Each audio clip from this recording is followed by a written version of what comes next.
자, 그래서 선천 허무 태일 금화 종지라는 의미를 알았습니다. 여조사에. 그러면 여조사에 이분이 쓴 선천 허무 태일 금화 종지라는 이 텍스트 이름이 원래 그런 뜻인데, 여기에 그 핵심적인 사상이 회강사상이다라고 그러는데, 그 소용돌이 치는 무한의 빛이다. 이렇게, 우리가 회강이라고 하는, 그럼 여기서 처음 할 때 여기 회강이 뭡니까? 이렇게 물어보면은, 이것은 소용돌이 치는 빛이다. 그렇게 생각합니다. 소용돌이 치는 무한의 빛이다.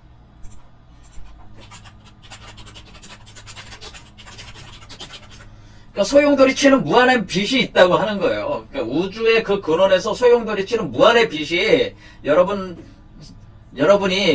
그 어떤 주문을 외울 때, 강령을 시킬 때 그 빛이, 무한한 빛이 여러분을 향해서 꽂아서 들어오면서 여러분 몸속에서 운행을 한다. 그런 얘기입니다. 그런 상태가 그림으로는 이런 상태라네. 빛이 쫙 들어와가지고 여러분 몸속에 요런 상태라네. 이런 상태, 테일그마 이렇게 쫙 들어와가지고 이렇게 본단 말이에요. 그러면은 지금 보면은 이 상태가 어떻게 되냐면은 회자처럼 된단 말이에요. 회자. 왜 회자를 썼냐면은 마치 이렇게 놓으면은 여기 여기 있잖아요. 여기는 비어있는 그 공과 같고 요렇게 마치 도너츠 있잖아요. 도너츠 같은 형태가 돼. 도너츠 같은 형태로 빛이 돈단 말이에요. 여기. 그래서 회라고 하는 겁니다. 그러니까 요 회라는 글자는 그러니까 회전한다는 의미도 되지만은 이것은 도너츠 형태를 표현해 준 것이다. 그러니까 도너츠. 그러니까 일종의 튜브 같은 상태, 튜브. 그러니까 가운데가 비어있고, 가운데가 공이란 말이야. 가운데가 비어있고, 그 튜브 같이. 이해가 되시죠? 그 튜브 같은 그런 형태로 해가지고, 도너츠 같은 형태가 돼가지고, 이렇게 회전한단 말이에요. 그러니까 이런 상태. 이게 잘 보면, 이게 이제 이렇게, 여기 가운데가 비어있으면, 이렇게 도너츠 같이 이렇게 돼 있죠. 이렇게 도너츠 같이 이렇게 돼가지고, 이렇게 회전한다. 그런 뜻이란 말이죠.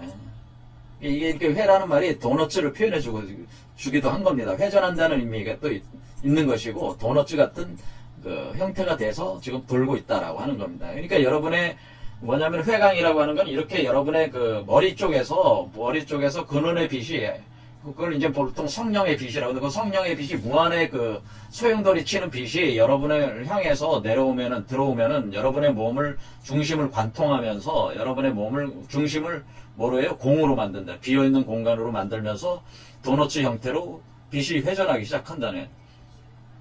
회전하는 거죠. 그렇게 회전하니까 뭐예요? 이 뱀도 어떻게 따라서 회전하는 거잖아요. 그렇죠. 이 뱀도 꼬이는 거잖아요.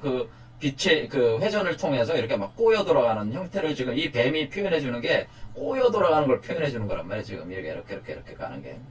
그렇죠. 이렇게. 그러니까 요게 지금 무지개 빛기둥이죠. 여기서 보면 튜브 토러스라고 그러는 거예요. 튜브 형태의 토러스다. 토러스가 뭐야? 토러스가 도너츠 같은 거예요. 도너츠 같은. 토러스, 레인보우 브릿지라고 해서 레인보우 브릿지. 레인보우 라이트 바디라고 해요. 그래서 여기에 중앙에 이렇게 이렇게 되는 거죠. 이렇게 해가지고. 그러니까 여기서 어떻게 들어오는 거예요? 위에서부터 들어오는 거니까 빛이 아래로 내려오면서 가운데가 비어 있어요. 비어 있으면서 공이 되는 거예요. 공이 돼서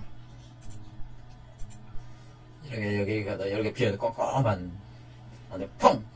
여기가 워몰이에요. 워몰 블랙홀과 화이트홀이란 말이에요. 여기 하면서 빛이 회전 돌아간단 말이에요. 여러분 몸속에서 돌아가니까 이걸 회강이라고 한다는 거예요. 그 빛이 어디서 들어오는 거냐면은 이 여러분의 7번째 차크라에 무한한 빛의 소용돌이가, 그러니까 여러분이 만약에 수행을 할 때 강령주를 그렇게 외우고 하나님의 성령을 받아들이는 어떤 그런 상태로 메디테이션 상태에 들어가게 되면은 이 빛이 여기서 회전해서 들어오기 시작한다. 그런 뜻이란 말이죠. 그게 회강이라는 현상이라는 거죠. 그러니까 여기서 회강이라고 할 때 그런 걸 얘기한다. 그러면 회강이라는 거를 좀 어떤 동영상으로 한번 어떤 상태인가 한번 보겠습니다. 자, 회강이라는 상태를 굳이 표현하자면은 요런 상태라는 거예요. 이렇게 지금 회전하고 있죠. 이렇게 회전을.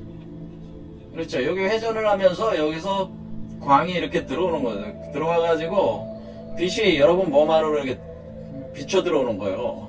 비쳐 들어오면서 여러분 몸을 이 빛이 들어오면 어떻게 되겠어요? 여러분 몸에 그 열로, 여러분 몸을 열로 데우겠잖아요. 여러분 몸에 내장되어 있는 물이라든가 여러 가지 장기의 요소들이라는 거를 뜨겁게 만든단 말이에요. 탕 상태로 만들면서 뜨겁게, 탕으로 이제 끓어오르게 만드는 거죠. 그러면서 이런 식으로 된다는 거죠. 그러니까 여기서 그러니까 이런 식으로 회전을 하고 있다고 하는 거예요. 회전해서 이렇게.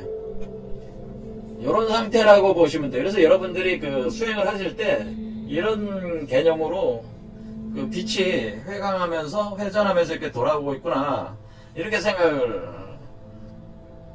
해주셔야 된다라고 하는 거죠. 이런 상태니까 여기서 빛이 들어오는 빛이 무한의 빛이 있다는 거예요.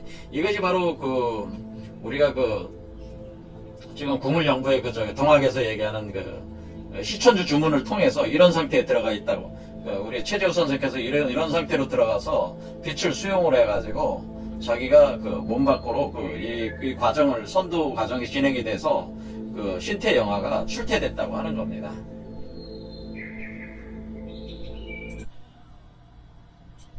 자, 그러면 우리가 여기서 이제는 그러면은 지금 단전호흡을 해서 이렇게 시작을 하는 게 아니고, 이렇게 회전하는 빛, 무한의 빛, 성령의 빛, 그것을 수용한다. 허령성광의 빛, 그래, 허령성광을 수용한다는 거죠. 허령성광. 이게 선도에서는 허령성광이라고 합니다. 허령성광의 무한의 빛을 수용해라. 소용돌이 치는 빛, 그것이 회광인데, 그 빛이 바로 회광의 광이라고 하는 것이 허령성광이다라는 거죠. 그것이 바로 허무의 공간에 있는 하나님의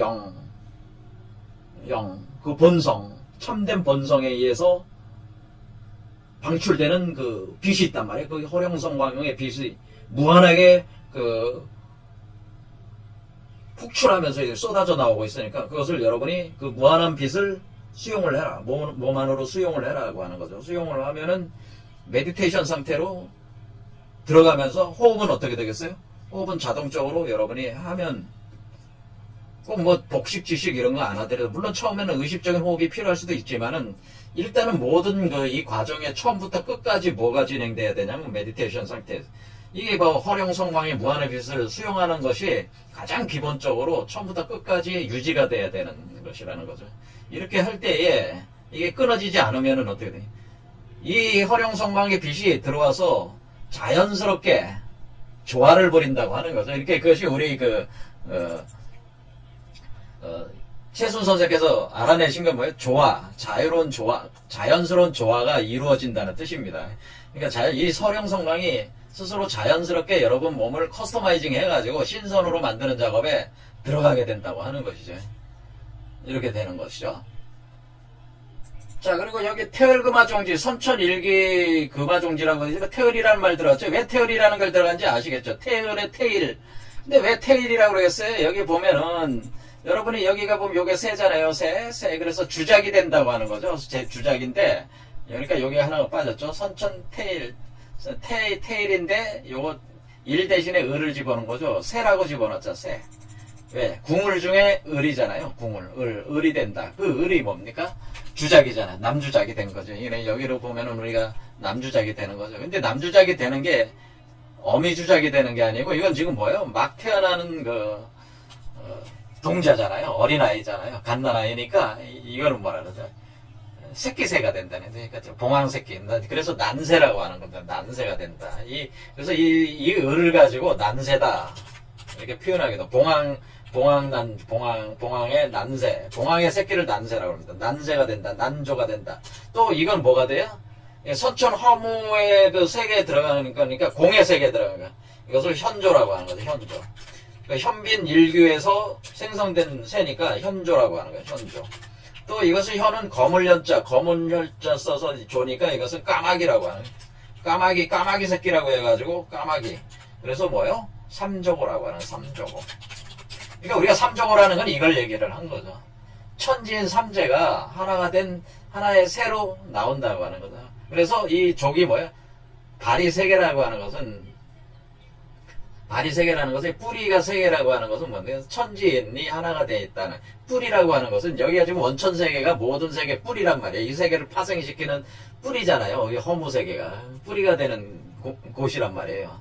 그러니까 무한한 에너지를 퍼올린단 말이에요. 이 발을 통해서. 그러니까 그것이 삼조고다. 그래서 이것을 여기 태어나는 요 아이를 가리켜서 오자다 이렇게 오자. 까마귀 새끼다라고 하는 거예요. 까마귀 새끼. 이런 말도 쓰는 거죠. 그죠? 오자, 까마귀 새끼. 자, 이렇게 이제는 쓸 수가 있는 겁니다. 이렇게 난세, 현조, 삼조고, 오자, 까마귀 새끼. 이런 식으로 다양한 방식으로 태어나는 존재를 표현할 수가 있는데, 이것이 바로 태을이라고 하는 거죠. 이 새들을 가리켜서 뭐예요? 태을이죠. 태초의 새. 태을이 된다라고 하는 거죠. 태을. 자, 그래서 증산도 계통에서 태을천 상원군에서 흠니 지하돌에 흠니함니 싸바라는 거죠. 주문 있잖아요. 그렇죠. 태을주라는 거죠. 태을주라는 걸 외우는 거예요. 왜 태을주를 외운다는 거는 뭐예요? 한마디로 이 새가 되고자 하는 태을금화종지와 같은 이 태을이 되고자 하는 거죠. 그렇죠. 태을주를 외운다. 태을.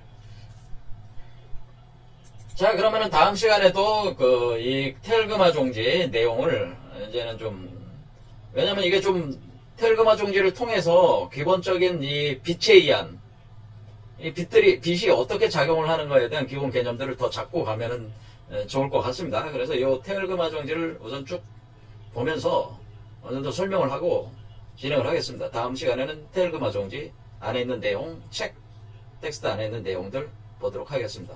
오늘 여기까지 하겠습니다. 감사합니다.